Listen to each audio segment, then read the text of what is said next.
This is in a bid to prevent the spread of coronavirus. And a reporter, Judah Ben-Ha, is at the market and now tells us what is happening there.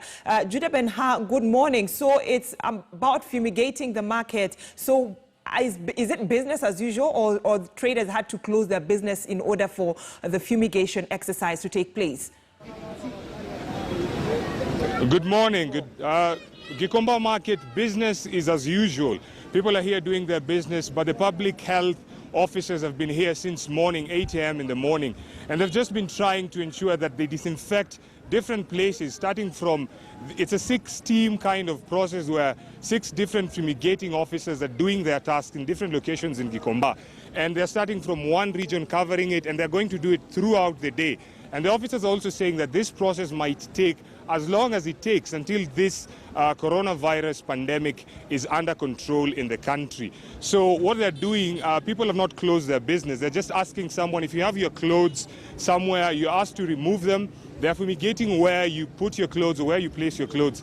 Then you're asked to put them back. So it's not as if they've sent people out of their businesses, but you're just being asked to remove it, disinfect the place, and then business continues. So, I mean, if they fumigate, you said they're fumigating, you're asked to remove your clothes, they take them back. So the kind of chemical they're using, how safe is it for the traders and, for Kenyans who are going to Gikomba to buy probably clothes and food items? Yeah, that's the kind of fear that we're getting from the people.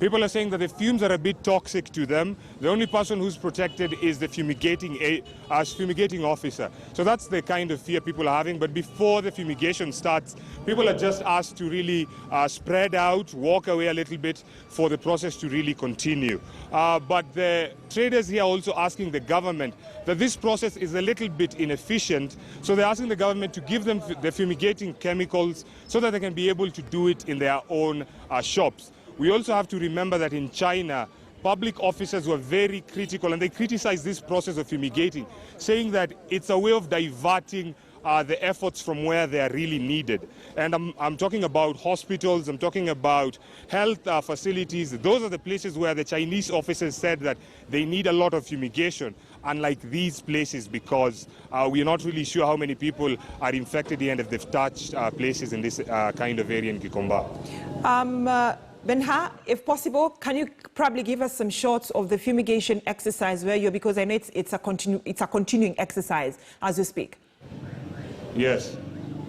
Maybe later. The officers have just left because they're obviously in motion. They're not static in one place. They're in motion, so they've just moved down that side, but they'll be coming back to do the fumigation. But immediately we get them, we'll send you the live footage. Ben-Ha, when I look at the people behind you, I believe those are some of the traders and probably, Kenyans who've gone to buy goods. Just looking at them, there's no even that a meter distance. All of them are just crowding behind you. Yeah, there's a lot of informational gap. There are people who believe that the virus cannot cross the ocean. There are people who are very apprehensive and they're very fearful that the virus is here. But we have a public health officer who can really shed some light on what they're doing. They've been educating people since morning as they fumigate. So let's talk to him and hear what he has to say. My name is Patrick Mutua. We are here, I'm a public health officer in Nairobi County. We are here mostly to educate people. If you can see the director president, he said, let people have self-quarantine. Let people stay in the homes. When we are here, you can see this crowd.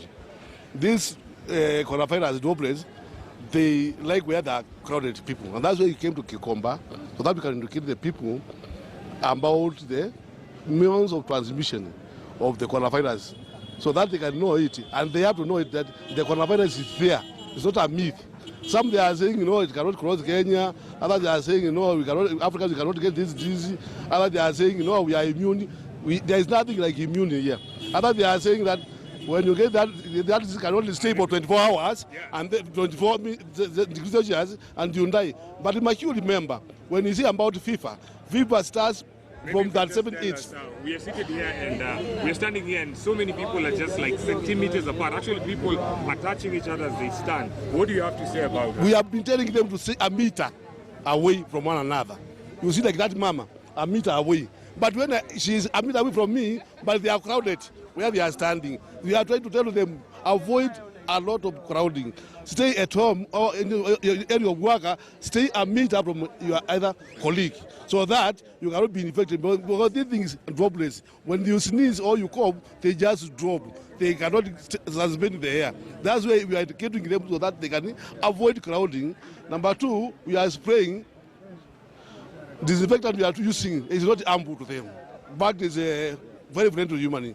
That's why we are using their stairs, where they are putting their wares, so that we can minimize microbial contamination. And also, if there is any coronavirus, maybe which has become with those clothes they are using, also can die.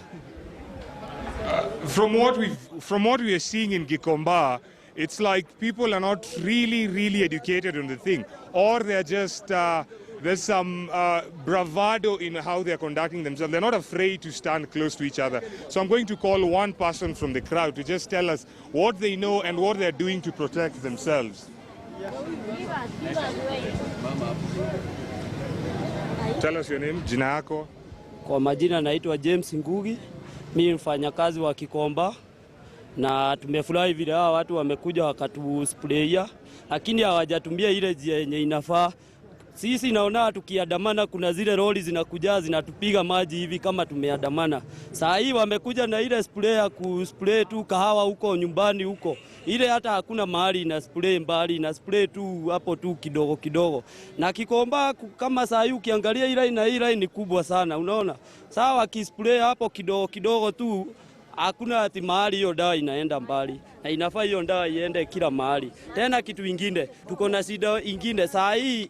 Kama maji ya kunawa mkono hakuna hapa Gikomba. Kama serikali ingechukua tank, zile matanki kubwa iweke hizo dawa, alafu iweke kama pale kuingilia kwa Gikomba. Juu kuna kama wewe saa hii unaweza oga mkono wapi? Hauna mahali unaweza oga mkono. Hiyo ni kitu hatuna hizo mameni za kuoga mkono. Tupewe tu mahali kama ni matanki, watupe matanki kubwa tuweke huko. Kitu kingine, si kama vijana tuko hapa, hatujapewa hata hiyo kazi ya kuspray. Naona wazee ndio wanatumia hiyo chance ya kuspray. Wangetupea hiyo kazi sisi wenyewe, na ndio tunasema hata kazi hatuna. Wazee ndio wanafanya hiyo kazi. Wangetupea hiyo kazi, tuspray hiyo vitu, hata sisi wanatufuata tukispray na wao. Unaona? So from what you've heard, these people are asking for water, they are asking for the mask, they're asking the government to really give them the opportunity to do the job that the fumigating officers are doing. But we're still trying to see what they're doing. We'll be back with you if we get any additional information. Right, Judah Ben Hai, I believe you'll give us more live, pictures of the fumigation exercise.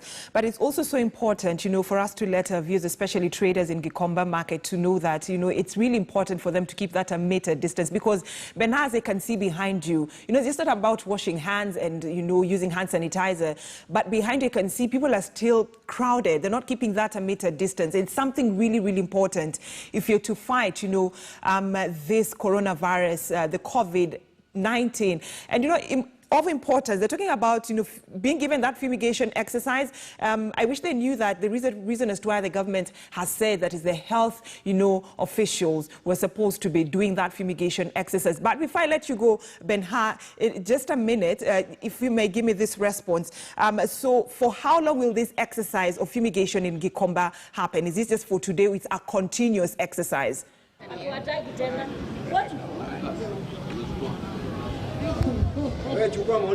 So from what we've heard from the public health officers, this process will continue for as long as it takes. So they're not stopping. They're doing it for 24 hours. That's what they've said. They're not going to stop. All right. For that detailed report, you'll be giving us more live coverage on the fumigation exercise that's happening in Gikomba market. But let me just reiterate, it's important to keep that a distance that the government, a meter, that distance that the government has been talking about. But the Mombasa County government will drill a borehole on each side of the Likoni crossing channel.